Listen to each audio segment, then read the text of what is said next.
கிருத்திக் வானிலைக்கு வந்திருக்கக்கூடிய அனைத்து நண்பர்களுக்கும் எனது காலை வணக்கத்தை தெரிவித்துக் கொள்கிறேன். இன்றைக்கு தேதி மே 12 காலை வானிலை அறிக்கை.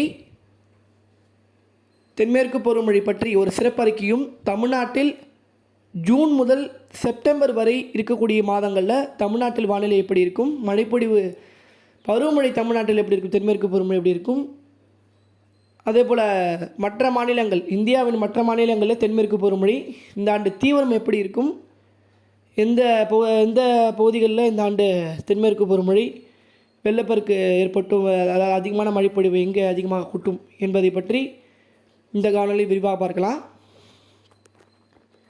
தற்போது இருக்கக்கூடிய வானிலை அமைப்பு குமரிக்கடலுக்கு தெற்கே இலங்கைக்கு தெற்கே வளிமண்டல கீழடுக்கு சுழற்சி தற்போது நீடித்து கொண்டிருக்கிறது. இது வரக்கூடிய 30 மணி நேரத்துக்குள் வளிமண்டல மேலடுக்கு சுழற்சியாக மாறி தெற்கு கேரளா தமிழ்நாடு ஊடாக பயணித்து வரக்கூடிய நாட்களில் தமிழ்நாட்டில் வெப்பசலன இடிமழைப்பொழிவை கூட்டும் என்று எதிர்பார்க்கப்படுகிறது. பெரும்பாலும் 13ஆம் தேதி முதல் 20ஆம் தேதி வரை இருக்கக்கூடிய நாட்களில் தமிழ்நாடு, கேரளா, தெற்கு கர்நாடகா இந்த பகுதிகளில் வெப்பசலன இடிமழைப்பொழிவு, காற்று சுழற்சியுடன் இணைந்த வெப்பசலன இடிமழைப்பொழிவு பரவலாக கிடைக்கும் என்று எதிர்பார்க்கப்படுகிறது. ஒரு சிறிய மழைக்காலமாக கூட எடுத்துக்கொள்ளலாம். மழைக்காலம் என்பது தொடர்ந்து 24 மணி நேரம் மழை கொட்டாது. ஒரு சில மணி நேரங்கள், அதாவது ஒரு 5 மணி நேரம் 6 மணி நேரம் சில நாட்கள் தொடர்ந்து மழைப்பொழிவுக்கான வாய்ப்புகளும் இருக்கிறது. அது நம்ம வரக்கூடிய நாட்களில் எந்தெந்த நாட்கள் என்பது சொல்லலாம். இந்த காற்று சுழற்சி மழைப்பொழிவை கொடுத்திருக்கும் அதே நேரத்தில் 20ஆம் தேதி பிறகு மேற்கு திசை காற்றானது, மேற்கு திசை காற்றானது அரபிக்கடல் வழியாக கேரளா, தமிழகம் மேற்கு தொடர்ச்சி மலை, தெற்கு கர்நாடகா வழியாக உள்நுழைவிடும் என்பது இருக்கும். இது எதை குறிக்கிறது என்றால், தென்மேற்கு பருவமழை முன்கூட்டியே இந்த ஆண்டு தொடங்குவதற்கான வாய்ப்புகள் என்பது இருக்கிறது. குறிப்பாக கேரளா, தெற்கு கர்நாடகா, தமிழக மேற்கு தொடர்ச்சி மலையில் தென்மேற்கு பருவமழை முன்கூட்டியே இந்த ஆண்டு தொடங்குவதற்கான வாய்ப்புகள் இருக்குது. ஆங்கிலத்தில் சொல்லணும்னா, south west monsoon is going to activate in Kerala and Tamil Nadu south Karnataka அப்படின்னு நம்ம ஆங்கிலத்தில் சொல்லலாம். அதே போல் பார்த்திங்கன்னா, என்ன சார் அப்போ இந்த ஆண்டு கோடை புயல் உருவாகலையா அப்படின்னு நீங்கள் கேட்கலாம். கோடை புயலை பொறுத்த வரைக்கும் ஆய்வு முடிவின்படி பார்க்கும் பொழுது இந்த மாத இறுதியில் உருவாவதற்கான வாய்ப்புகள் இருக்குது. ஆனால் அது உறுதிப்படுத்த முடியவில்லை. இது உருவாகும் பட்சத்தில் தென்மேற்கு பருவமழை சற்று தாமதமடையலாம். உருவாகும் பட்சத்தில் தான். உருவாகவில்லை என்றால் தென்மேற்கு பருவமழை இந்த ஆண்டு முன்கூட்டியே தொடங்குவதற்கான வாய்ப்புகள் இருக்குது. 2 வாய்ப்புகளை நம்ம எடுத்துக்கொள்ளலாம். உருவாகாமல் இருந்தால், அதாவது கோடை புயல் உருவாகாமல் இருந்தால் தென்மேற்கு பருவமழை முன்கூட்டியே தொடங்கிடும். உருவாகும் பட்சத்தில் தாமதமடையும் தென்மேற்கு பருவமழை. அதை நம்ம தொடர்ந்து ஆய்வு செய்து வருகிறோம். அதே போல் ஜூன் மாதங்களில் தொடக்கம் தென்மேற்கு பருவமழை தொடங்கிய பிறகு ஒரு தீவிரம் இல்லாத ஒரு மழைப்பொழிவாக இருக்கும். உங்களுக்கு நம்பிக்கை ஊட்டும் வகையில் இருக்காது. அதாவது தொடக்கமே என்னடா அது தொடக்கமே இப்படி இருக்குது, கேரளா மக்கள்லாம் பார்த்திங்கன்னா நினைப்பாங்க, என்ன தென்மேற்கு பருவமழையுமே தெரியலையே, ஒன்றும் தொடக்கம் அந்த அளவுலாம் ஒன்றும் இல்லையே, தீவிரமாக இல்லையே, ரொம்ப மனவேதனைப்படுவீங்க. தொடக்கம் ஜூன் மாதங்களில் பெரிய அளவில் தீவிரம் இல்லாமல் கூட இருக்கலாம். ஆனால் ஜூன் மாதங்களுக்கு பிறகு வரக்கூடிய மாதங்களில் ஜூலையை விட ஆகஸ்ட், செப்டம்பர் மாதங்களில் இந்த ஆண்டு கண்டிப்பாக தென்மேற்கு பருவமழை 100% தீவிரமாக இருக்கும். இந்த ஆண்டு குறிப்பாக கேரளா, கர்நாடகா, தமிழக மேற்கு தொடர்ச்சி மலை, மும்பை, மகாராஷ்டிரா, ஒடிசா, ஆந்திரா, மத்திய பிரதேசம், ஜார்க்கண்ட், பீகார் உட்பட ராஜஸ்தான், அதே போல் மேற்கு வங்கம் உட்பட இந்தியாவின் வட மாநிலங்களும் தென் மாநிலங்களும் இதில் பலனடைவதற்கான வாய்ப்புகள் இருக்குது.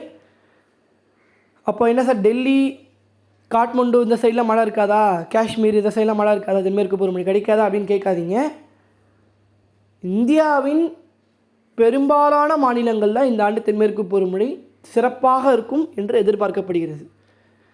இதில் ஒரு மிக அதிகப்படியான மழைப்பொழிவு என்பது தென் மாநிலங்களும் மத்திய மாநிலங்களும் அடைவதற்கான வாய்ப்புகள் இருக்குது.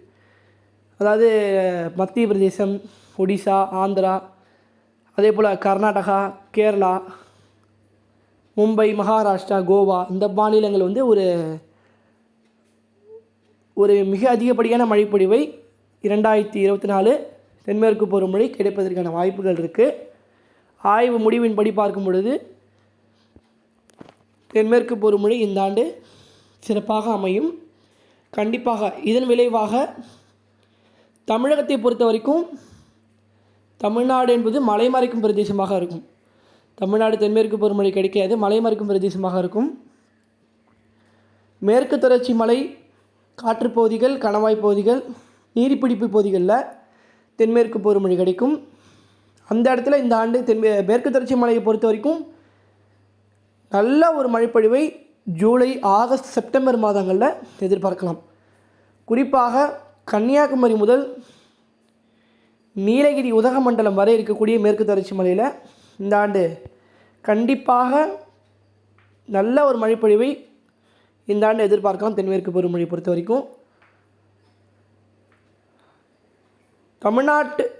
தமிழ்நாட்டுடைய வானிலையை பொறுத்த வரைக்கும் மற்ற மாவட்டங்கள் வானிலையை பொறுத்த வரைக்கும் தமிழ்நாடு என்பது மலைமறைக்கும் பிரதேசம். மலைமறைக்கும் பிரதேசம் என்பது வெப்பசலன இடிமழை பொழிவு தென்மேற்கு பருவமழை தீவிரம் குறைந்திருக்கும் நேரத்தில் கிடைக்கும். தீவிரம் ஒரு பிரேக் எடுக்கும் பாருங்கள், பருவமழை ஒரு பிரேக் எடுக்கும், பிரேக் மான்சூன் சொல்லுவாங்க. ஆங்கிலத்தில் சொல்லணும்னா பிரேக் மான்சூன் எடுக்கும். பிரேக் மான்சூன் எடுக்கும் பொழுது தமிழ்நாட்டில் வெப்பசலன இடிமழை பொழிவு தீவிரமடையும். உட்புற மாவட்டங்கள், கடலோர மாவட்டங்களில் வெப்பசலன இடிமழை பொழிவு தீவிரமடையும்.